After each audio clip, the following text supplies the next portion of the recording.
بسم اللہ الرحمن الرحیم۔ لبنان کے کسی غار میں ایک عابد رہتا تھا۔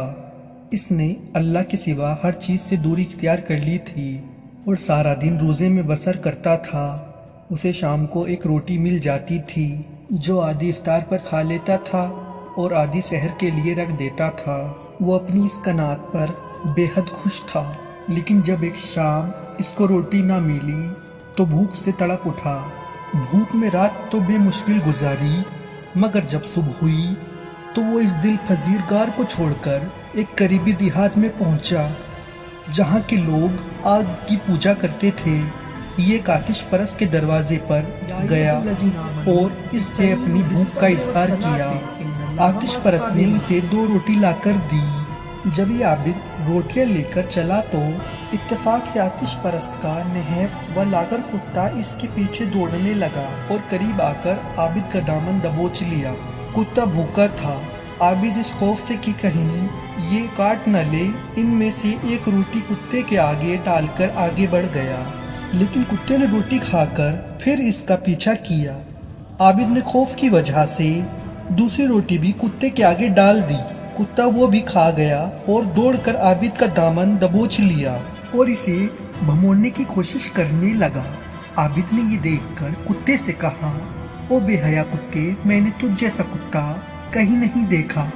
کتے نے کہا، اے صاحب کمال، میں بے حیا نہیں ہوں بلکہ تو بے حیا ہے۔ میں بچپن سے آتش پرست کی دہلیز پر بیٹھا ہوں اور اس کی بھیڑ کی رکھوالی کرتا ہوں۔ میرا مالک کبھی مجھے روٹیاں دیتا ہے اور کبھی کچھ ہڈیاں میرے سامنے ڈال دیتا ہے اور کبھی یہ بھی بھول جاتا ہے، اور میں بھوک سے تڑپتا رہتا ہوں، اور اس طرح کئی دن گزر جاتے ہیں کہ مجھے روٹیاں دیکھنے کو نہیں ملتی، لیکن دوسرے کے دروازے پر کبھی نہیں جاتا کیونکہ اس آتش پرست کے دروازے پر پرورش پائی ہے۔ اگر یہ مجھے کچھ کھلا دیتا ہے تو اس کا شکریہ ادا کرتا ہوں، اور جب کچھ نہیں ملتا تو صبر کرتا ہوں۔ یہ میرا انداز ہے، لیکن ذرا تو خود کو دیکھ کہ صرف ایک رات روٹی نہ ملی تو تیرے صبر کا پیمانہ چکنا چور ہو گیا، اور ہمیشہ روزی دینے والے سے منہ موڑ کر ایک آتش پرست کے آگے آ کھڑا۔ تو نے صرف ایک روٹی کے خاطر اپنے خدا کو چھوڑ دیا اور اس کے دشمن سے دوستی قائم کر لی۔ اب تو خود ہی بتا کہ میں بے حیا ہوں یا تو۔ عابد نے کتے کی یہ غیرت انگیز باتیں سنی تو غیرت و حیا سے منہ پیٹ لیا اور بے ہوش ہو کر زمین پر گر پڑا۔ اس واقعے کو جناب شیخ بہائی رحمت اللہ علیہ نے نقل کیا، لہٰذا وہ واقعے کے آخر میں اپنے نفس کو مخاطب کرتے ہیں، اے نفس، قناعت و صبر کا سبق اس بوڑھے اور نادان کتے سے سیکھے۔ اگر قوت صبر و قناعت ساتھ نہیں دیتی تو پھر تو اس کتے سے بھی زیادہ بدتر ہے۔